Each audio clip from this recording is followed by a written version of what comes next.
بسم الله الرحمن الرحيم.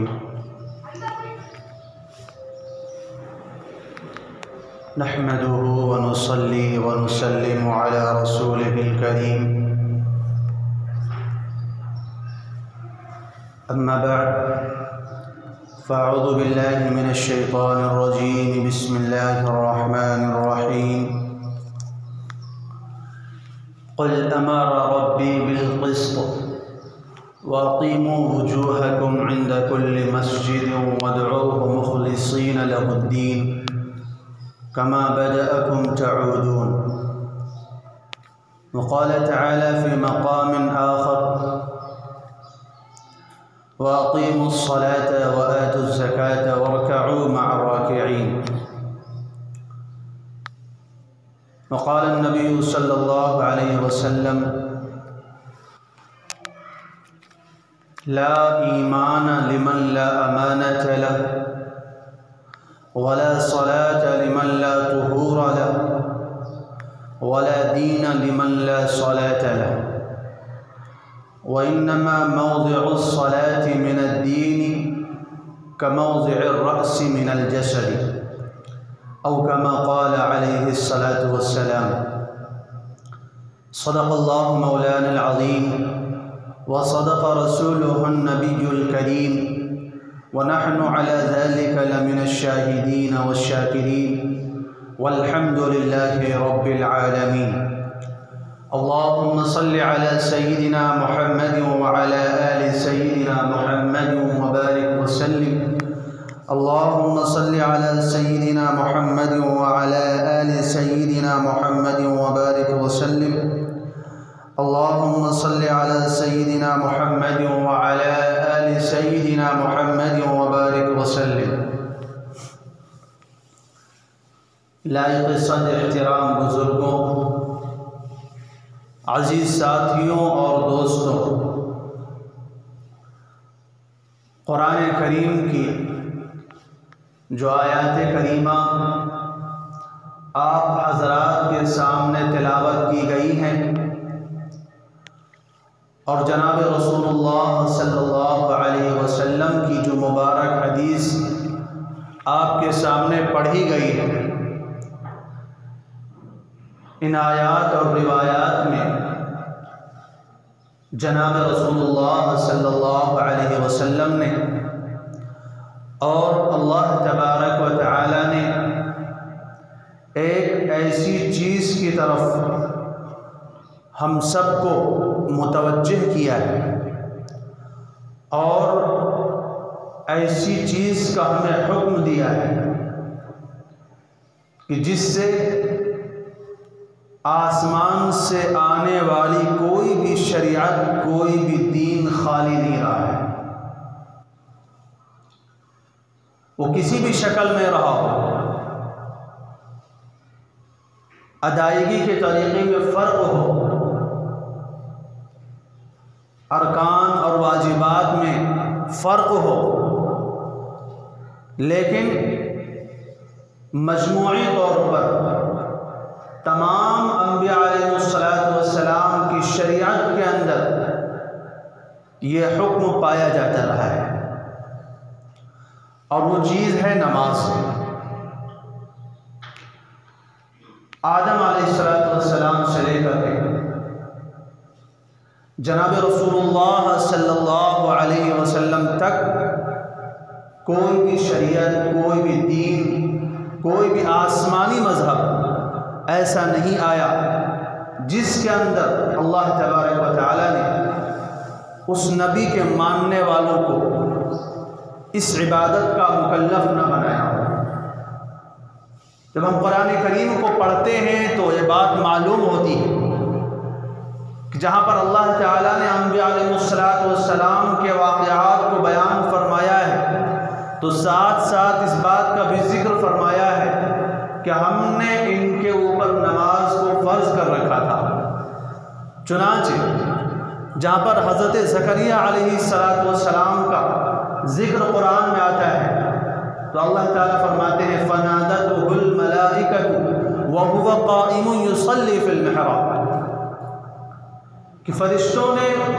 حضرت زکریا علیہ السلام کو پکارا جبکہ وہ محراب میں کھڑے ہو کر نماز پڑھ رہے تھے۔ موسیٰ اور ہارون علیہ السلام کے قصے میں اللہ تعالیٰ فرماتے ہیں وَأَوْحَيْنَا إِلَى مُوسَىٰ وَأَخِيهِ أَن تَبَوَّآ لِقَوْمِكُمَا بِمِصْرَ بُيُوتًا وَاجْعَلُوا بُيُوتَكُمْ قِبْلَةً وَأَقِيمُوا الصَّلَاةَ۔ یہاں پر بھی موسیٰ اور ہارون علیہ السلام کو حکم دیا جا رہا ہے کہ آپ نماز قائم کریں۔ جب ابراہیم علیہ السلام نے اپنے بچے کو اور اپنی بیوی کو جو موجودہ وقت میں جس کو ہم مکہ مکرمہ کے نام سے جانتے ہیں،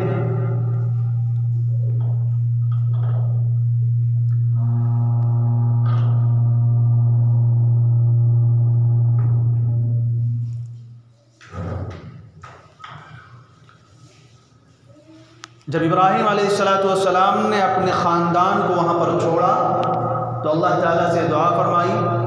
ربنا لیقیموا الصلاة فاجعل افئدة من الناس تہوی الیہم۔ اے اللہ، میں نے اپنے گھر والوں کو یہاں پر اس لیے بسایا ہے تاکہ یہ لوگ آپ کے واسطے نماز قائم کریں، نماز ادا کریں۔ ابراہیم علیہ السلام کے فرزند حضرت اسماعیل علیہ السلام کا ذکر قرآن میں آتا ہے۔ اللہ تعالیٰ فرماتے ہیں وَكَانَ يَأْمُرُ أَهْلَهُ بِالصَّلَاةِ وَالزَّكَاةِ۔ اسماعیل علیہ السلام اپنے گھر والوں کو نماز کا اور زکوٰۃ کا حکم دیا کرتے تھے۔ عیسیٰ علیہ السلام نے جب بچپن میں گہوارے میں کلام فرمایا، اس وقت عیسیٰ علیہ السلام کی زبان مبارک سے الفاظ نکلے وَأَوْصَانِي بِالصَّلَاةِ وَالزَّكَاةِ مَا دُمْتُ حَيًّا، کہ جب تک میں زندہ رہوں اللہ نے مجھے حکم دیا ہے کہ میں نماز اور زکوٰۃ ادا کرتا رہوں۔ مشہور حکیم لقمان، جن کے بارے میں اختلاف ہے علماء کے کہ وہ پیغمبر تھے یا نہیں تھے، لیکن انہوں نے اپنے بیٹے کو کچھ نصیحتیں فرمائی تھی، اس نصیحت کا ذکر قرآن میں آیا ہے، اور لقمان علیہ السلام کے نام سے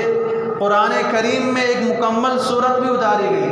جو 21ویں پارے میں ہے، سورہ لقمان کے نام سے ہم جانتے ہیں۔ اللہ تبارک و تعالیٰ نے ان کی نصیحت کا ذکر قرآن میں فرمایا ہے جنہوں نے اپنے بیٹے سے کیا تھا، اور وہ اپنے بیٹے سے کیا فرماتے ہیں یا بنی اقم الصلاۃ وامر بالمعروف وانہی عن المنکر، اے میرے بیٹے نماز قائم کرتا رہے۔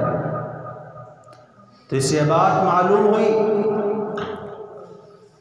کہ یہ ایسی عبادت ہے جس کا ذکر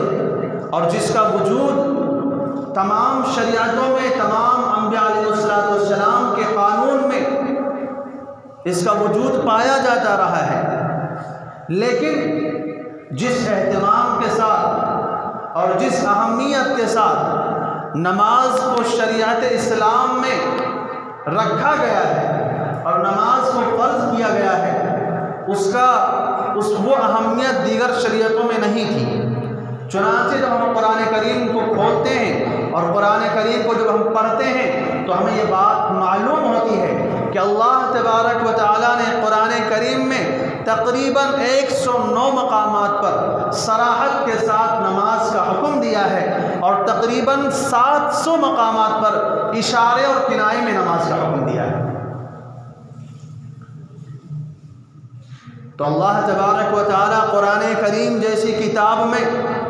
کسی عبادت کو اتنے اہتمام کے ساتھ ذکر کریں، اس سے بات معلوم ہوتی ہے کہ وہ عبادت اللہ تبارک و تعالیٰ کی نظر میں بڑی ہی اہم ہوگی، بہت ہی ضروری ہوگی۔ چنانچہ قرآن کریم میں اللہ تعالیٰ فرماتے ہیں وَإِنَّهَا لَكَبِيرَةٌ إِلَّا عَلَى الْخَاشِعِينَ، کہ نماز اللہ سے نہ ڈرنے والوں کے لیے بھاری ہوا کرتی ہے۔ جو اللہ سے ڈرنے والے ہیں، جن کے دل میں اللہ کا خوف ہے، وہ تو نماز ان کے لیے بھاری نہیں ہوتی، لیکن جن کے دل میں اللہ کا خوف نہیں ہوتا ہے ان کے لیے نماز ادا کرنا بہت ہی بھاری ہوا کرتا ہے۔ تو شریعت اسلام نے ہمیں یہ بات سکھائی ہے اور اس بات کی تعلیم دی ہے کہ اللہ تبارک و تعالیٰ نے نبوت کے بعد، توحید کے بعد، جب اللہ تعالیٰ نے حضرت محمد صلی اللہ علیہ وسلم کو نبی بنایا تو توحید کے بعد جو سب سے پہلا حکم نازل فرمایا ہے وہ نماز کا ہے۔ چنانچہ ابتدائی وحی میں، جب بالکل ابتدائی زمانہ تھا رسول اللہ صلی اللہ علیہ وسلم کی رسالت کا، دوسری یا تیسری وحی میں یہ آیت نازل ہوتی ہے، یا ایھا المدثر قم فانذر وربک فکبر، اے کمبلی اوڑھنے والے آپ کھڑے ہوئیے اور لوگوں کو ڈرائیے اور اپنے رب کی تکبیر بیان کیجیے۔ اور نماز میں ہوتا کیا ہے؟ نماز میں اللہ کی بڑائی تو بیان کی جاتی ہے، نماز میں اللہ کی عظمت کا ذکر کیا جاتا ہے، نماز کے اندر تقریباً 22 مرتبہ اللہ اکبر کہا جاتا ہے۔ یہ کیوں ہم ہر رکن کے اندر قیام کی حالت میں، رکوع میں جاتے وقت، سجدے میں جاتے وقت، سجدے سے اٹھتے وقت اللہ اکبر کا یہ جملہ ہم کیوں دہراتے ہیں؟ یہ ہمارے ذہن میں، ہمارے دل میں یہ بات بٹھائی جا رہی ہے کہ اللہ کے سوا اللہ کے سامنے کوئی بھی بڑا نہیں ہے، ساری بڑائی، ساری طاقتیں اسی کے پاس ہیں۔ اور عقیدہ توحید نے ہمیں یہ سبق سکھایا ہے کہ ہمارے سجدوں کے لائق، ہماری نمازوں کے لائق،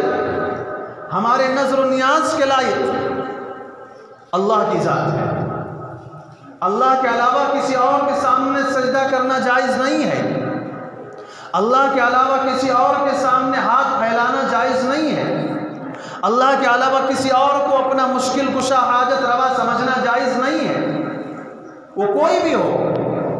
وہ کتنے بھی بڑے عہدے والا ہو، وہ وقت کا نبی کیوں نہ ہو، وقت کا پیغمبر کیوں نہ ہو، رسول کیوں نہ ہو، اللہ کا ولی کیوں نہ ہو، وہ کوئی بھی ہو، اللہ تبارک و تعالیٰ نے ہمیں یہ سبق سکھایا ہے، ہمیں یہ درس دیا ہے کہ اس عقیدے کے ساتھ تم کو دنیا سے آنا ہے کہ تم ایک اللہ کی بڑائی کو اور ایک اللہ کی عبادت کو اور ایک اللہ کی وحدانیت کو اپنے دل سے تسلیم کرنے والے ہو۔ اگر تم دنیا سے اس حال میں آئے کہ تمہارے دل میں اللہ کے علاوہ کسی اور کی بھی بڑائی کا شبہ رہا، تمہارے دل میں اگر اس بات کا شک پیدا ہو گیا کہ اللہ کے علاوہ کوئی اور بھی مدد کرنے والا ہے، اگر تمہارے دل میں اس بات کا یقین پیدا ہو گیا یا خیال بھی پیدا ہو گیا کہ اللہ کے علاوہ اور کوئی ہمارا کام بنانے والا ہے، اللہ تعالیٰ فرماتے ہیں اگر اس عقیدے کے ساتھ دنیا سے آئے ہمیشہ ہمیشہ کے لیے جہنم میں ڈال دوں گا، اور ایسے انسان کے لیے کسی کی سفارش بھی قبول نہیں کی جائے گی،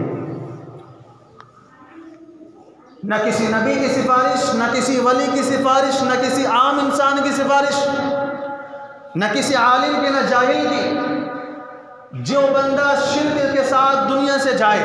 اللہ کے علاوہ کسی اور کے سامنے سجدہ کرتے ہوئے دنیا سے جائے، اللہ کے علاوہ کسی اور کے سامنے ہاتھ پھیلا کر مانگتے ہوئے دنیا سے جائے، اللہ تعالیٰ فرماتے ہیں ہمیشہ ہمیشہ کے لیے جہنم میں ڈال دوں گا اور مجھے اس کی کوئی پرواہ نہیں ہوگی کہ وہ کون ہے، وہ کسی کا کیا لگتا ہے، اللہ تعالیٰ کو اس سے کیا تعلق ہے، وہ نبی کا چچا کیوں نہ ہو۔ ابو طالب آپ جانتے ہیں رسول اللہ صلی اللہ علیہ وسلم نے فرمایا چچا میرے کان میں آپ لا الہ الا اللہ کا اقرار کر لو، میں اللہ کے یہاں گواہی دے دوں گا کہ میرے چچا نے کلمہ پڑھ لیا تھا، لیکن ابو طالب نے کہا اگر میں موت کے وقت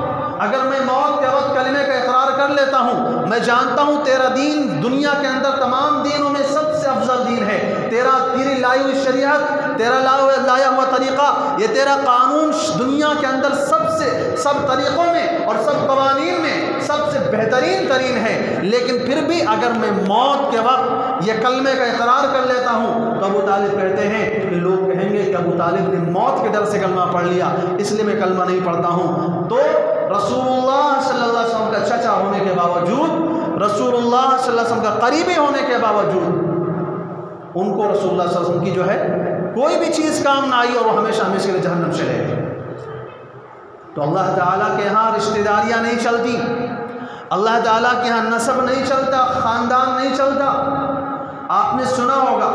جب حضرت فاطمہ الزہرا رضی اللہ تعالیٰ عنہا کو، جو خاتون جنت ہیں، جن کے بارے میں رسول اللہ صلی اللہ علیہ وسلم نے فرمایا کہ فاطمہ میرے جگر کا ٹکڑا ہے، اگر اس کو کوئی تکلیف دیتا ہے وہ مجھے تکلیف پہنچاتا ہے، اور فرمایا میری بیٹی فاطمہ جو ہے یہ جبرائیل آیا ہوا ہے اور مجھے بتا رہا ہے کہ میری بیٹی جو فاطمہ ہے یہ تمام جنتی عورتوں کی سردار ہوگی۔ اس فاطمہ کو جب قبر میں اتارا گیا اور صحابی رسول حضرت ابو ذر غفاری رضی اللہ تعالیٰ عنہ نے قبر سے مخاطب کر کے کہا کہ قبر تو جانتی ہے کہ تیرے یہاں کس کو دفن کیا جا رہا ہے، یہ تیرے پہلو میں تیرے پیٹ کے اندر آج کس کو اتارا جا رہا ہے؟ تو کہتے ہیں قبر سے آواز آئی، یہاں حسب نسب نہیں چلتا، یہاں پر رشتہ داریاں نہیں چلتی، ہمیں اس بات کی پرواہ نہیں ہوتی کون کس کا بیٹا ہے، کون کس کا بھائی ہے، کون کس کا چچا ہے، کون کس کا باپ ہے، ہمارے یہاں اعمال چلتے ہیں، اگر اچھے کردار لے کر کے آؤ گے اچھا سلوک ملے گا، اور اگر کردار اچھا نہیں ہوگا تو پھر تمہاری رشتہ داری، تمہارا حسب نسب، تمہاری اونچی برادری تمہارے کچھ کام نہیں آنے والی ہے، پھر میں تمہارے ساتھ وہ سلوک کروں گی جو تمہیں پتہ چلے گا۔ تو بہرحال عرض یہ کر رہا تھا، اللہ تبارک و تعالیٰ نے قرآن کریم میں بہت سارے مقامات پر اس بات کا ذکر فرمایا ہے کہ نماز کتنی اہم عبادت ہے۔ اللہ تعالیٰ فرماتے ہیں کہ نماز بے حیائی کو روک دیتی ہے، ان الصلاۃ تنہی عن الفحشاء والمنکر۔ اللہ تعالیٰ فرماتے ہیں کہ نمازی لوگ اللہ کے دوست ہوتے ہیں، رسول اللہ کے دوست ہوتے ہیں، انما ولیکم اللہ ورسولہ والذین آمنوا الذین یقیمون الصلاۃ ویؤتون الزکاۃ وہم راکعون، کہ اللہ کے دوست وہ لوگ ہوتے ہیں جو نماز قائم کرتے ہیں، جو زکوٰۃ ادا کرتے ہیں، اور جو اللہ کے سامنے رکوع کرتے ہیں۔ اللہ تعالیٰ نے ہمیں یہ بتایا کہ جب تمہیں کوئی پریشانی ہو، جب تمہیں کوئی تکلیف ہو تو نماز کے ذریعے اللہ سے مدد مانگا کرو۔ صحابہ کرام کی عادت ہوا کرتی تھی، صحابہ کرام خوشی منایا کرتے تھے کہ اللہ نے ہمیں بہت ہی بہترین ذریعہ، ایک بہت ہی بہترین طریقہ ہمیں دے دیا ہے۔ اللہ سے جب کچھ مانگنا چاہتے ہیں، اللہ سے جب ہم کچھ کہنا چاہتے ہیں، 2 رکعت نماز پڑھ کر پڑھنے کے لیے کھڑے ہو جاتے ہیں، اللہ کے سامنے اپنی ساری ضرورتیں بیان کر دیتے ہیں، فرماتے ہیں یا ایھا الذین آمنوا استعینوا بالصبر والصلاۃ۔ اللہ تعالیٰ فرماتے ہیں کہ مومنوں کی صفت یہ ہے کہ مومن نماز قائم کرتے ہیں، والمؤمنون والمؤمنات بعضهم اولیاء بعض یأمرون بالمعروف وینہون عن المنکر ویقیمون الصلاۃ ویؤتون الزکاۃ ویطیعون اللہ ورسولہ۔ فرمایا مومن لوگ آپس میں ایک دوسرے کے بھائی بھائی ہوتے ہیں، اور وہ اچھے کام کا حکم دیتے ہیں، برے کام سے روکتے ہیں، اور نماز قائم کرتے ہیں۔ اولئک سیرحمہم اللہ، ایسے مسلمانوں کے پر اللہ کی رحمت نازل ہوتی ہے، اللہ کا کرم نازل ہوتا ہے، اللہ کی طرف سے برکتیں نازل ہوتی ہیں، اللہ کی طرف سے خیر کے فیصلے نازل ہوتے ہیں۔ جب اعمال میں خرابی ہو، جب عقیدے میں خرابی ہو تو برکتوں کا نزول نہیں ہوتا، عذاب کو نزول ہوتا ہے، بلائیں آتی ہیں، مصیبتیں آتی ہیں۔ قرآن کریم میں دوسری جگہ اللہ تعالیٰ فرماتے ہیں جب جہنمی لوگوں کو جنتی لوگ دیکھیں گے تو جنتی ان سے سوال کریں گے، کیسے ہوا تم جہنم میں کیوں پہنچ گئے؟ فی جنات یتساءلون عن المجرمین ما سلککم فی سقر قالوا لم نک من المصلین۔ جہنمیوں سے جب جنتی پوچھیں گے کیا بات ہے، تم تو بڑے بڑے نعرے لگایا کرتے تھے، تم تو بڑے بڑے جلوس نکالا کرتے تھے، آج جہنم میں کیوں سڑ رہے ہو، آج جہنم کی آگ میں کیوں داخل ہو گئے ہو؟ تو کہیں گے لم نک من المصلین، ہم نماز نہیں پڑھتے تھے۔ اقرار کریں گے، مانیں گے اس بات کو کہ آج ہم کو جو اس جہنم میں جلنا پڑ رہا ہے اس کی وجہ کیا ہے؟ ہم نماز نہیں پڑھتے تھے۔ اور بھی بہت ساری آیات میں اللہ تبارک و تعالیٰ نے اس بات کا حکم دیا، فرمایا آپ ایسے لوگوں کو خوشخبری سنا دیجئے کہ اللہ تعالیٰ ان سے راضی ہے۔ وبشر المخبتین الذین اذا ذکر اللہ وجلت قلوبهم والصابرین علی ما اصابهم والمقیم الصلاۃ۔ فرمایا جن کے سامنے جب اللہ کا نام لیا جاتا ہے تو ان کے دل تھر تھرا جاتے ہیں، اور ان کے اوپر جو مصیبتیں نازل ہوتی ہیں اس پر صبر کرتے ہیں اور نماز قائم کرتے ہیں۔ تو اللہ تعالیٰ نے بشارتیں دی ہیں، اللہ تعالیٰ نے جنت کے پیغام سنائے ہیں، جنت کی بشارتیں سنائی ہیں۔ وعد اللہ الذین آمنوا وعملوا الصالحات، اللہ تعالیٰ نے وعدہ کیا ہے ایسے لوگوں کے لیے کہ جو نماز قائم کرتے ہیں اللہ تعالیٰ ان کے لیے جنت کا وعدہ فرماتے ہیں۔ تو میں نے عرض کیا کہ تقریباً 100 آیتیں ایسی ہیں جس میں براہ راست اللہ تعالیٰ نے نماز کا حکم دیا ہے، اور تقریباً 700 آیتیں ایسی ہیں جس میں اشارے اور کنایے میں اللہ تعالیٰ نے نماز کا حکم دیا ہے۔ یہی وجہ ہے کہ قرآن اور حدیث میں جس تفصیل کے ساتھ، جس وضاحت کے ساتھ نماز کا بیان آیا ہے، کسی اور بھی عبادت کا بیان نہیں آیا۔ مسلمانوں کے اوپر صرف نماز ہی فرض نہیں ہے، بہت ساری عبادتیں ہیں،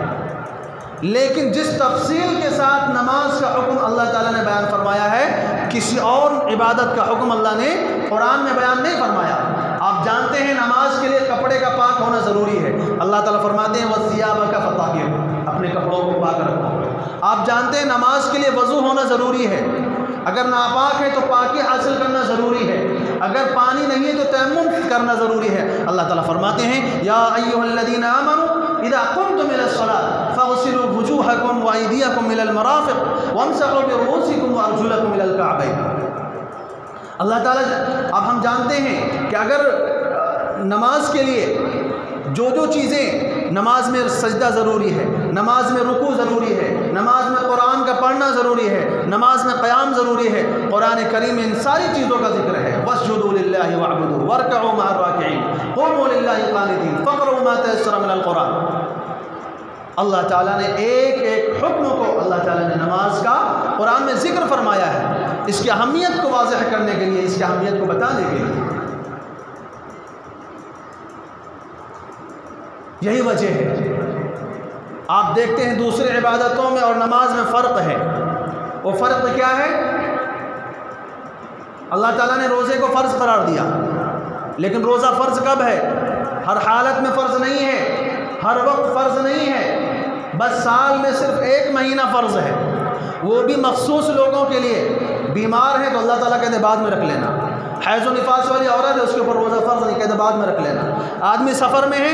روزے رکھنے کے لیے دشواری ہے تو اللہ تعالیٰ کہتے بعد میں رکھ لینا۔ یعنی ہر حال میں ہر وقت فرض نہیں ہے، مخصوص وقت میں فرض ہے، اور وہ بھی ہر ایک کے اوپر فرض نہیں ہے۔ اگر کسی کو عذر ہے، کوئی تکلیف ہے، کوئی پریشانی ہے تو اللہ تعالیٰ کہتے بعد میں۔ زکوٰۃ کو دیکھیے،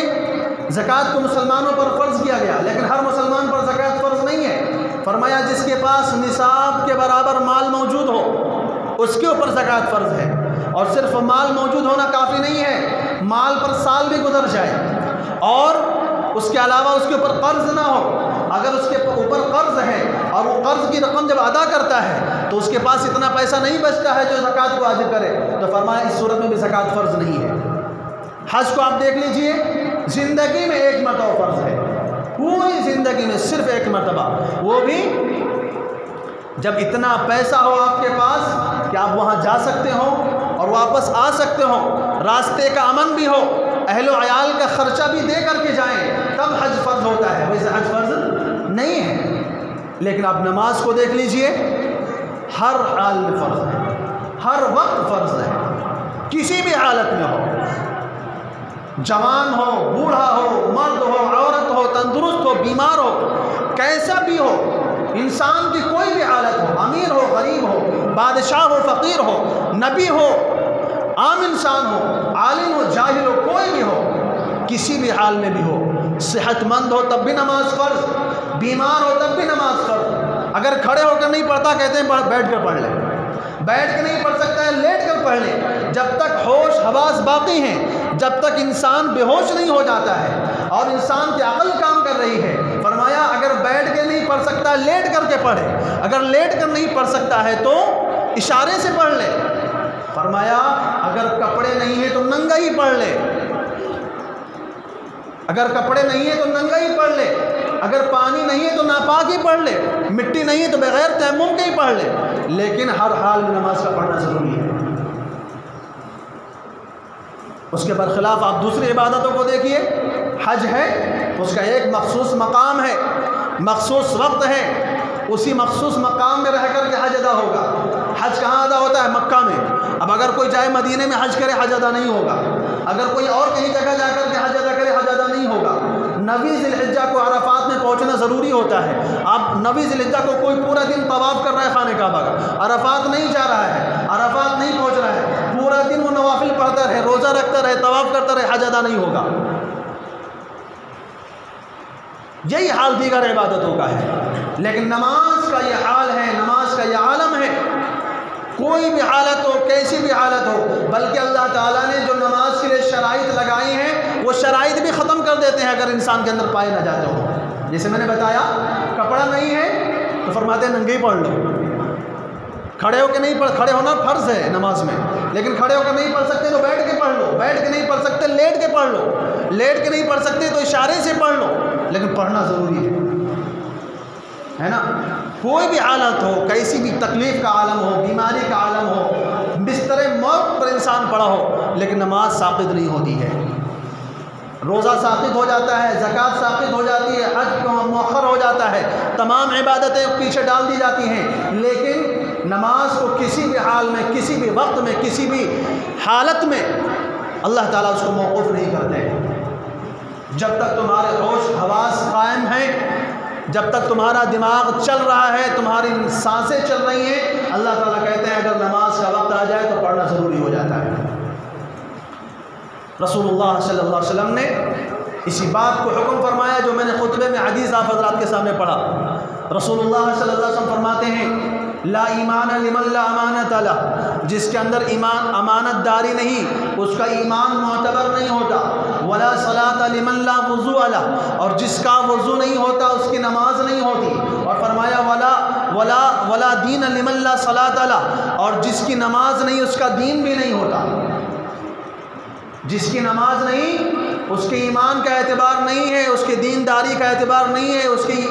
مسلمان ہونے کا اعتبار نہیں ہے۔ دوسری روایت میں صاف طور پر فرماتے ہیں لا سہم فی الاسلام لمن لا صلاۃ لہ، جس کی نماز نہیں اس کا اسلام میں کوئی حصہ نہیں ہے۔ اور فرمایا وَإِنَّمَا مَوْضِعُ الصَّلَاةِ مِنَ الْجَسَدِ وَإِنَّمَا مَوْضِعُ الصَّلَاةِ مِنَ الدِّينِ كَمَوْضِعِ الرَّأْسِ مِنَ الْجَسَدِ، فرمایا نماز کی جو پوزیشن ہے دین کے اندر،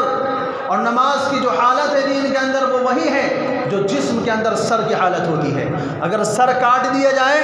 تو پورا دھڑ بیکار ہوتا ہے، مردہ ہو جاتا ہے، انسان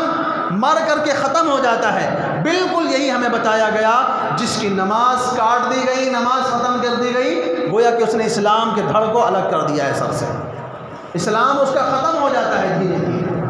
یہی وجہ ہے بہت ساری روایات میں رسول اللہ صلی اللہ علیہ وسلم نے ہمیں حکم فرمایا من ترک الصلاۃ متعمدا فقد کفر، جس نے جان بوجھ کر ایک نماز چھوڑ دی اس نے کفر کیا۔ علماء نے اس حدیث کا مطلب بتایا، فرمایا وہ بندہ دھیرے دھیرے کفر کی طرف چلا جاتا ہے۔ بین العبد و بین الکفر ترک الصلاۃ، فرمایا بندے کے درمیان اور کفر کے درمیان نماز کا فاصلہ ہے، نماز کفر کے درمیان آڑ ہے۔ جس دن نماز ہٹ گئی بندے اور کفر کے درمیان کا جو آڑ ہے، جو رکاوٹ ہے، وہ ختم ہو جاتی ہے۔ نماز ہماری ایمان کی حفاظت کا ذریعہ ہے، ہمارے دین کی حفاظت کا ذریعہ ہے، ہمارے ایمان کی سلامتی کا ذریعہ ہے۔ شیطان کے مکر و فریب سے، شیطان کی چالوں سے اور اس کے حملوں سے بچانے کا ذریعہ جو ہے وہ نماز ہے۔ رسول اللہ سے فرماتے ہیں جس نے اس کو ضائع کر دیا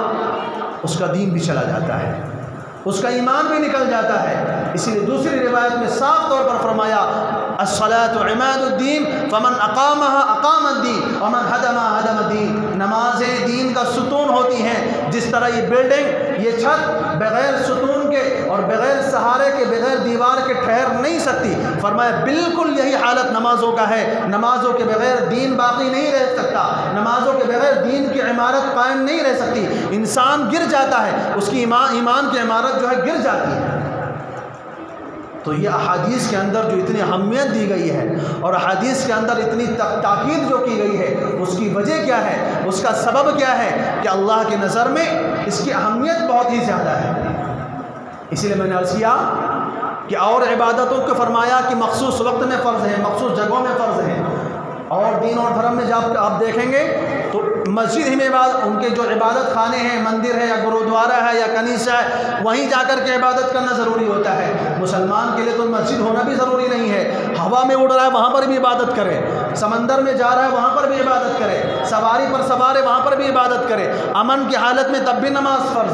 اور جنگ کی حالت میں تب بھی نماز فرض۔ اللہ تعالیٰ نے جنگ کی حالت کا بھی نماز کا ذکر فرمایا، سفر کی حالت کا بھی نماز کا ذکر فرمایا، قصر کی بھی نماز کا ذکر فرمایا۔ وَإِذَا كُنْتَ فِيهِمْ فَأَقَمْتَ لَهُمُ الصَّلَاةَ فَلْتَكُنْ طَائِفَةٌ مِّنْهُمْ مَعَكَ، فرمایا اگر دشمن سے جنگ چل رہی ہے، سامنے سے دشمن حملہ آور ہے، تمہیں یہ خوف ہے کہ دشمن تمہارے اوپر حملہ کر دے گا، تو اللہ تعالیٰ کہتے ہیں ہتھیار سے لیس ہو کر کے نماز پڑھو،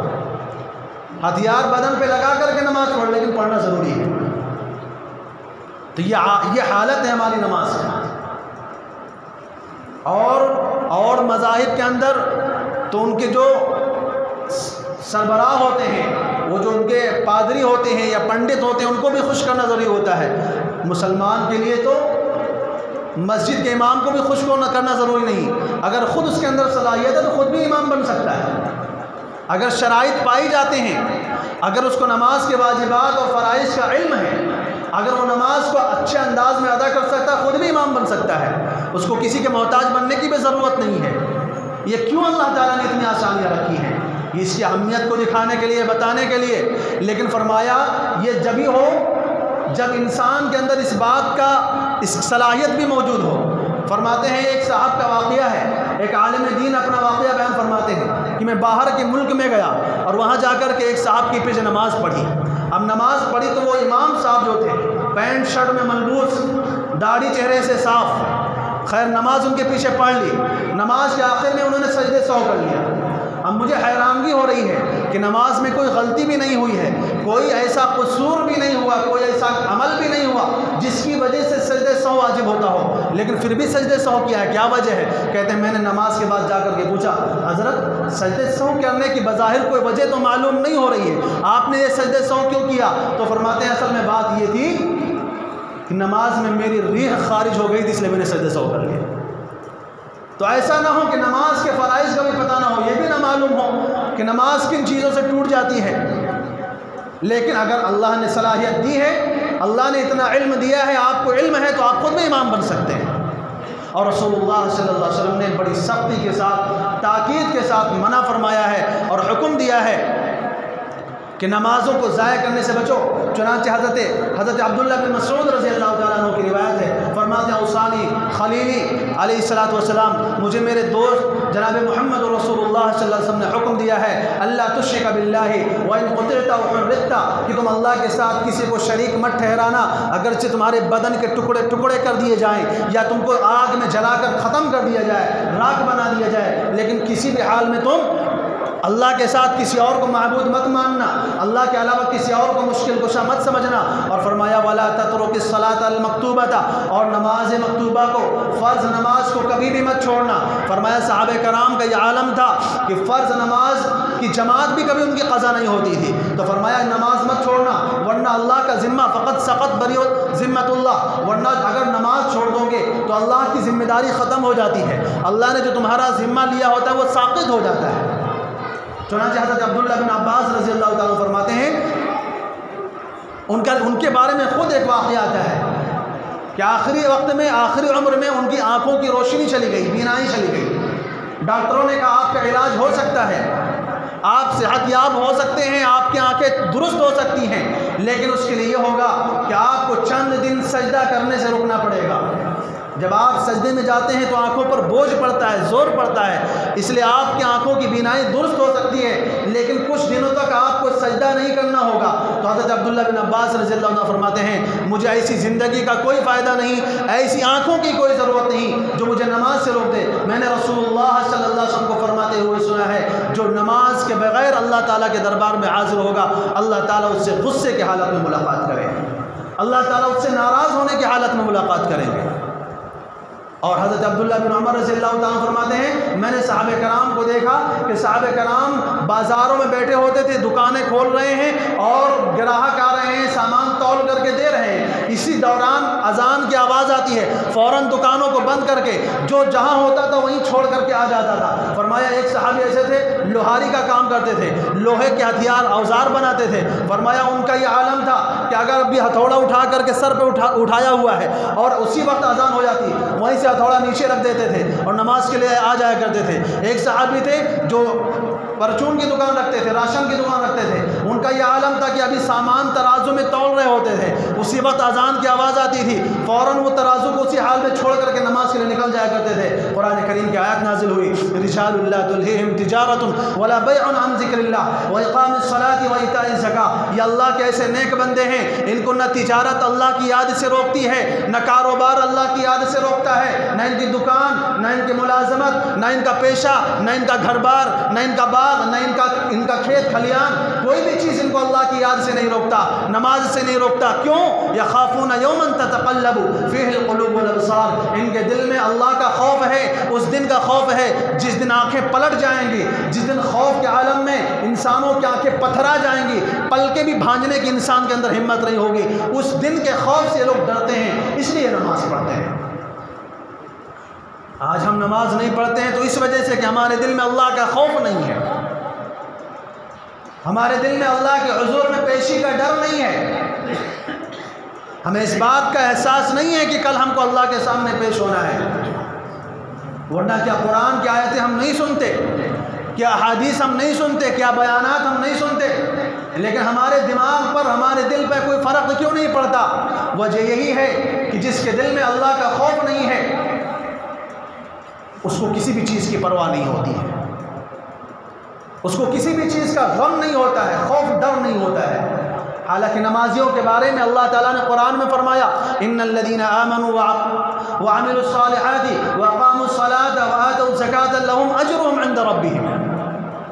کہ جو لوگ ایمان لائے، اچھے عمل کیے، نماز قائم کیے، زکوٰۃ دیے، فرمایا ولا خوف علیہم ولا هم یحزنون، قیامت کے دن ان کو نہ کوئی خوف ہوگا نہ یہ غمگین ہوں گے۔ تو ہمارے بزرگوں نے، ہمارے اکابرین نے، خود جناب رسول اللہ صلی اللہ علیہ وسلم کے بارے میں آپ نے پڑھا ہوگا کہ کیسی کیسی لمبی لمبی نمازیں پڑھا کرتے تھے۔ فرائض کو تو چھوڑیے، نوافل کا اتنا بڑا اہتمام ہوتا تھا کہ رات کے اکثر حصے عبادتوں میں گزر جایا کرتے تھے۔ ہم سے فرائض ادا نہیں ہوتے، ہمارے اوپر جو فرض عبادتیں اللہ تعالیٰ نے لگائی ہیں وہ بھی ہم سے ادا نہیں ہو پا رہی ہیں۔ ہمیں اپنے کاروبار، اپنی ملازمت، اپنی دکان، ان چیزوں میں ہمیں پڑے ہوئے ہیں اور اللہ تبارک و تعالیٰ کے حکموں کے ہمیں پرواہ نہیں ہے۔ حضرت عمر رضی اللہ تعالیٰ عنہ کا واقعہ میں نے بتایا اس سے پہلے بھی کہ حضرت عمر رضی اللہ تعالیٰ عنہ کے اوپر جب حملہ ہوا اور آپ بے ہوش ہو گئے، ہوش آتا تھا، لوگ نماز کی یاد دلاتے تھے، فوراً نماز کے لیے کھڑے ہو جایا کرتے تھے اور فرمایا کرتے تھے لا حظ فی الاسلام لمن لا صلاۃ لہ، ہاں جس نے نماز نہیں پڑھی اس کا اسلام بھی معتبر نہیں ہوتا ہے، اس کے اسلام کا بھی کوئی اعتبار نہیں ہوتا ہے۔ حسین رضی اللہ تعالیٰ عنہ جن کا نام لے لے کر لوگ جلوس نکالتے ہیں، نعرے لگاتے ہیں اور ان کے عاشق ہونے کے لیے اپنا ڈھنڈورا پیٹتے ہیں، اور بعض تو اتنے سینئر عاشق ہوتے ہیں کہ اپنے آپ کو پیٹ پیٹ کر لہو لہان کر دیتے ہیں، لیکن نمازوں کی توفیق نہیں ہوتی، نمازیں ادا نہیں ہو پاتی۔ حالانکہ وہ خود بھی بولتے ہیں کہ حسین رضی اللہ تعالیٰ عنہ تو وہ تھے جنہوں نے سر کٹا دیا لیکن نماز نہیں چھوڑی۔ آپ جانتے ہیں کہ حسین رضی اللہ تعالیٰ عنہ نے اپنی اولاد کو، اپنے خاندان کو، اپنے گھر والوں کو کربلا کے میدان میں قربان ہوتے اپنی آنکھوں سے دیکھا، لیکن یہ ساری چیزیں بھی ان کو نماز سے نہیں روک سکی۔ اور آج ہم نام نہاد جھوٹے ان کا نام لینے والے، ان کے نام پر اپنے پیٹ بھرنے والے اور اپنے پیٹ کے جہنم کو ان کے نام پر آباد کرنے والے اس بات کی پرواہ نہیں کرتے۔ آج ہمارے گھروں کا حال دیکھیے، ہمارے معاشرے کا حال دیکھیے، گھروں کے اندر چھوٹے سے لے کر بڑے تک سب ناچ گانوں میں، ٹی وی میں، پکچروں میں اور فلموں میں اپنا وقت گزارتے ہیں۔ ان کے جو وقت گزرا کرتے تھے وہ نمازوں میں گزرا کرتے تھے۔ راتوں رات ان کے ہاں اللہ کے دربار میں کھڑے ہو کر کے رونے کی آواز آتی تھی، قرآن کے تلاوت کی آواز آتی تھی، نمازوں کے پڑھنے کی وجہ سے ان کے گھر میں، گھروں سے آوازیں آتی رہتی تھی۔ ہمارے گھروں سے تو ناچ گانوں کی آواز آتی ہیں، فلموں کی آوازیں آتی ہیں، ہر وقت، ہر آن، دن کے 24 گھنٹے، رات کا وقت ہو، دن کا عالم ہو، کوئی بھی وقت ہو، ہمارے گھروں میں ناچ گانے چل رہے ہوتے ہیں، فلمیں چل رہی ہوتی ہیں۔ وہ شیطانی آلات، وہ شیطانی ڈبے ہم نے جو اپنے گھروں میں لا کر کے رکھے ہوئے ہیں، یہ ساری چیزیں ہمارے گھروں میں نحوستیں ڈال رہے ہوتے ہیں۔ پھر کہتے ہیں ہماری دعائیں قبول نہیں ہوتی، ہمارے اوپر ہندو کے مسلط ہو رہے ہیں، ہمارے اوپر انگریز کی مسلط ہو رہے ہیں، آج ہمارے اوپر ظالم حکمران کیوں آ رہے ہیں، آج ہمارے ساتھ ایسا کیوں ہو رہا ہے، ہم کیوں مارے جا رہے ہیں، ہمارے ساتھ اللہ رحم کیوں نہیں کر رہا ہے۔ بھائی رسول اللہ صلی اللہ علیہ وسلم نے خود فرمایا ہے اعمالکم اعمالکم، جس کو ہماری زبان میں کہتے ہیں نا، جیسی روح ویسے فرشتے، جیسا منہ ویسا تھپڑ، جیسا تم کام کرو گے ویسا تمہارے ساتھ معاملات ہوں گے۔ علامہ اقبال رحمۃ اللہ علیہ نے کہا تھا، فرمایا کہ جو میں سر بسجدہ ہوا تو زمین سے آنے لگی صدا، تیرا دل تو ہے صنم آشنا، تجھے کیا ملے گا نماز میں۔ فرمایا ہماری نمازیں تو ہمارا دکان ہے، ہماری نمازیں تو ہمارا کاروبار ہے، ہماری نمازیں تو ہمارا کھیت ہے، ہماری نمازیں تو ہمارا باغ ہے، ہماری نمازیں تو ہماری بیوی بچے ہیں، یہ چیزیں ہماری عبادت ہیں، ان چیزوں کو ہم نے مقدم رکھا ہوا ہے۔ ہم نے اللہ کے حکموں کی پرواہ نہیں کی ہے، ہم نے اللہ کے حکموں کو مقدم نہیں رکھا ہے، جس کی وجہ سے نسوا اللہ فانساهم انفسهم، اللہ تعالیٰ فرماتے ہیں الذین اتخذوا دینهم لہوا ولعبا، جنہوں نے اپنے دین کو مذاق بنا ڈالا اور کھیل کود کو اپنی زندگی کا مقصد بنا ڈالا، ناچ گانے کو اپنی زندگی کا جزو لازم بنا ڈالا۔ فرمایا نسوا اللہ فانساهم انفسهم، انہوں نے اللہ کو بھلایا تو اللہ نے ان کو ان کے حال پہ چھوڑ دیا۔ آج ہم اپنی حالت کے خود اپنے ذمہ دار ہیں۔ عمر رضی اللہ تعالیٰ عنہ نے فرمایا، عمر رضی اللہ تعالیٰ عنہ وقت کے حکمران تھے، بادشاہ تھے، اور جب کسی شہر کا، کسی علاقے کا کسی کو گورنر بناتے تھے تو اس کے اندر سب سے پہلی بات جس خصوصیت کو دیکھتے تھے وہ نماز کو دیکھتے تھے کہ بندہ نماز کو قائم کرنے والا ہے کہ نہیں۔ اگر بندہ نمازی ہوتا تھا تب اس کو عہدہ دیا جاتا تھا، اگر بندہ نمازی نہیں ہوتا تھا تو اس کو عہدہ نہیں ملتا تھا۔ اور فرمایا کرتے تھے، باقاعدہ لکھ کر کے علاقے کے حکمرانوں کو یہ خط کی شکل میں عمر رضی اللہ تعالیٰ بھیجا کرتے تھے، ان اہم امورکم عندی الصلاۃ فمن حفظها وحافظ عليها فهو حفظ دینہ ومن ضیعها فهو لما سواها اضیع۔ فرمایا تمہارے تمام چیزوں میں، تمام کاروبار میں، معاملات میں، حکومت میں، سیاست میں، معاشرت میں، تمام چیزوں کے اندر سب سے اہم چیز جو ہے وہ نماز ہے۔ فرمایا جو نماز کی حفاظت کرے گا، نماز کی پابندی کرے گا، وہ اپنے دین کی حفاظت کرے گا، اور جو نماز کو ضائع کر دے گا، فرمایا جو نماز کو ضائع کر دے گا وہ ہر چیز کو برباد کر دے گا۔ ایسے بندے کو عہدہ نہیں دیا کرتے تھے، ایسے بندے کو ذمہ داری نہیں دیا کرتے تھے۔ آج ہمارا یہ عالم ہے، ہماری یہ حالت ہے، ہم کہتے ہیں ہمارے پاس فرصت نہیں ہے، ٹائم نہیں ملا، کاروبار میں مشغول تھے، ملازمت میں مشغول تھے، آفس میں بزی تھے، ٹائم نہیں مل پایا۔ اے اللہ کے بندو، بے شرم انسان، تجھے اتنی شرم نہیں آئی، اتنی حیا نہیں آئی؟ جس اللہ نے تجھے زندگی دی ہے، جس اللہ نے تجھے وقت دیا ہے، فرصت دی ہے، یہ سر، یہ دھڑ، یہ جسم، یہ ہاتھ، یہ پیر جس اللہ نے دیے ہیں، جس اللہ نے ساری نعمتیں دی ہیں، اسی اللہ کے سامنے تجھے جھکنے کے لیے فرصت نہیں ہے، تجھے ٹائم نہیں ہے۔ یہ کیسی بے غیرتی ہے، اور یہ کیسی نمک حرامی ہے، اور یہ کیسی احسان فراموشی ہے کہ جس اللہ کے نام پر کھاتے ہو، جس اللہ کا دیا ہوا پہنتے ہو، جس اللہ کا دیا ہوا اوڑھتے ہو، جس اللہ کے دیے ہوئے مکان میں تم زندگی گزارتے ہو، اسی اللہ کے سامنے نماز ادا کرنے کا تمہارے پاس ٹائم نہیں ہے، تمہارے پاس وقت نہیں ہے، تم اتنے مشغول ہو گئے، تمہاری مصروفیات جناب رسول اللہ صلی اللہ علیہ وسلم سے بھی زیادہ ہو گئی۔ رسول اللہ صلی اللہ علیہ وسلم تو وقت کے نبی تھے، آج ہمیشہ کے نبی تھے، ساری کائنات کے نبی تھے۔ ہزاروں لوگ ان سے ملنے آتے تھے، ہزاروں طرح کے کام ہوتے تھے، ہزاروں طرح کے اسفار ہوتے تھے، کبھی جہاد میں جانا، کبھی تبلیغ میں جانا، کبھی لوگوں کے معاملات کو حل کرنا، کبھی غریبوں، یتیموں، بیواؤں کی مدد کے لیے جانا، کبھی گھر والوں کے حقوق ادا کرنا، لیکن نماز کا یہ عالم تھا۔ رسول حضرت عائشہ رضی اللہ تعالیٰ فرماتی ہیں، جیسے ہی اذان ہو جاتی تھی رسول اللہ صلی اللہ علیہ وسلم ہم کو پہچانتے ہی نہیں تھے، ہم کو بھول جاتے تھے کہ ہم کون ہیں، ان کی بیوی ہیں، ان کا گھر والے ہیں کہ کون ہیں، سب بھول جاتے تھے، بس ان کو صرف ایک دھن سوار ہوتی تھی، نماز،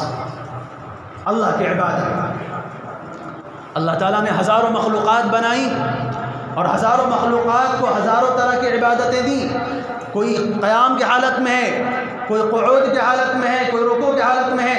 آپ پیڑوں کو دیکھ لیجئے، قیام کی حالت میں رہتے ہیں، پہاڑ ہمیشہ قعود کی حالت میں ہے، چوپائے رکوع کی حالت میں ہوتے ہیں، رینگنے والے کیڑے سجدے کی حالت میں ہوتے ہیں۔ آپ نے فرشتوں کے بارے میں پڑھا ہوگا، کوئی فرشتہ رکوع کر رہا ہے، کوئی سجدہ کر رہا ہے، کوئی تسبیح کر رہا ہے، کوئی قیام کی حالت میں ہے، اور مختلف حالتوں میں فرشتے اللہ کی عبادت میں لگے ہوئے ہیں۔ یہ اللہ تعالیٰ کا کتنا بڑا انعام ہے، کتنا بڑا کرم ہے کہ ان تمام عبادتوں کا جو مجموعہ ہے اور تمام عبادتوں کا جو خلاصہ ہے نماز کی شکل میں ہمیں عطا فرمایا۔ نماز میں قیام بھی ہے، رکوع بھی ہے، سجدہ بھی ہے، قعود بھی ہے، فرشتوں کی بھی عبادت، جانوروں کی بھی عبادت، پیڑ پودوں کی بھی عبادت، پہاڑوں کی بھی عبادت، اور حشرات الارض، زمین پر رینگنے والے کیڑوں کی بھی عبادتوں کا مجموعہ اللہ تعالیٰ نے ہمیں دیا ہے۔ اس نماز کے ذریعے ہماری زندگیوں میں برکت داخل ہوتی، اس نماز کے ذریعے ہماری زندگیوں میں خوشیاں آتی، اس نماز کے ذریعے ہماری روزی میں بھی برکت ہوتی، ہمارے کاروبار میں بھی آسانی ہوتی، کیونکہ اللہ تعالیٰ کا قانون ہے، جو اللہ تعالیٰ کا کام کرتا ہے اللہ تعالیٰ اس کا کام کبھی بگڑنے نہیں دیتا، اللہ تعالیٰ اس کا کام کبھی برباد نہیں ہونے دیتا۔ میں ایک واقعہ سنا کر کے، وقت اگرچہ لمبا ہو چکا ہے، میں اپنی بات کو ختم کرنا چاہوں گا۔ حضرت یہ تو پرانے زمانے کے واقعات ہیں کہ صحابہ کرام رات کے 2 تہائی حصے تک نمازوں میں وقت گزارا کرتے تھے۔ ابھی حال کے قریب زمانے میں دارالعلوم دیوبند کے بانیوں میں سے ہیں حضرت فقیہ الامت، حضرت وقت کے مفتی اعظم حضرت مولانا رشید احمد گنگوہی رحمۃ اللہ علیہ، ان کے بارے میں آتا ہے کہ وہ اتنے نماز کے پابند تھے کہ نمازوں کا تو چھوڑنا دور کی بات ہے، 22 سال تک تکبیر اولیٰ بھی فوت نہیں ہوئی تھی۔ دارالعلوم دیوبند میں ایک مرتبہ دستار بندی کا جلسہ چل رہا تھا، اس جلسے کے اندر کچھ مصروفیات کی وجہ سے جماعت کھڑی ہو گئی، حضرت تکبیر اولا میں شامل نہیں ہو پائے، دیر میں نماز میں شامل ہوئے، اس کی وجہ سے آپ افسوس میں بیٹھ گئے، رنج کی حالت میں آ گئے۔ فرمایا کوئی بھی حالت ان کو پریشان نہیں کرتی تھی، کوئی بھی تکلیف، کوئی بھی بیماری، کوئی بھی مصیبت، فقر و فاقے سے وہ کبھی تنگی میں نہیں آتے تھے، لیکن جب ان کی تکبیر اولا فوت ہو گئی، باقاعدہ لوگوں نے جا کر کے ان سے عیادت کی، حضرت آپ اتنے غمزدہ کیوں ہیں، اتنے پریشان کیوں ہیں، اتنی تکلیف میں کیوں ہیں؟ تو انہوں نے فرمایا آج 22 سال کے بعد پہلی مرتبہ میری تکبیر اولا فوت ہوئی ہے۔ لیکن ہماری نظروں میں ولی کچھ اور ہوا کرتے ہیں، جن کو نمازوں سے مطلب، کہتے ہیں مکے میں جا کے نماز پڑھ لیتے ہیں، دل ہی دل میں کھانا یہاں کھائیں گے، پانی یہاں پئیں گے، رہاں روئیں گے، یہاں کھائیں گے پئیں گے، سب کچھ یہاں کریں گے، لیکن ان کی نماز خبیثوں کی کہاں ہوتی ہے؟ مکے میں جا کر کے ہوتی ہے۔ اگر تم مکے میں جا کر نماز پڑھتے ہو تو کیا وہاں کا کھانا تم کو اچھا نہیں لگتا؟ وہاں کا پانی تم کو اچھا نہیں لگتا؟ پھر یہاں کیوں واپس آ جاتے ہو؟ یہ بہانے ہیں، یہ شیطانی حیلے ہیں، شیطان نے ہمیں ایسا بیوقوف بنایا، ہم ایسے لوگوں کو اللہ کا ولی مانے جن کو نہ نماز سے مطلب ہو۔ بڑا اچھا طریقہ ہے، اب نہ صبح اٹھنے کی ضرورت، نہ وضو کی ضرورت، نہ کہیں جانے کی ضرورت، نہ وقت کی پابندی کی ضرورت، بس عبادت ہو رہی ہے، دل ہی دل میں ہم اللہ کی عبادت کر رہے ہیں۔ یہ ایسا نسخہ ہے، یہ ایسا کیمیا ہمیں ملا ہوا ہے جس کا علم تو نہ نبی صلی اللہ علیہ وسلم کو تھا، ورنہ وہ بھی دل ہی دل میں نماز پڑھ لیتے، ان کو کیا ضرورت تھی راتوں رات اپنے آپ کو تھکانے کی؟ نہ صحابہ کرام کو اس کا نسخہ معلوم تھا، نہ اولیاء کرام کو اس کا نسخہ معلوم تھا، نہ علماء کو اس کا نسخہ معلوم تھا، نہ کابرین امت کو اس کا نسخہ معلوم تھا۔ معلوم ہو تو جن کو، ان گدھوں کو معلوم ہوا جن کو خود نہیں پتا کہ طہارت کیا چیز ہوتی ہے، وضو میں کیا فرائض ہیں، نماز میں کیا فرائض ہیں، ایسے لوگوں کو ہم نے اللہ کا ولی مانا، اور جن کی 22 سال تک تکبیر اولا فوت نہ ہو وہ ہماری نظر میں بیکار لوگ ہیں۔ ایسے کام کے لیے ہمارے پاس فرصت نہیں ہے، ٹائم نہیں ہے۔ اس لیے میرے دوستو، ہماری زندگی کی جو سب سے اہم چیز ہے، کھانے پینے سے بھی زیادہ،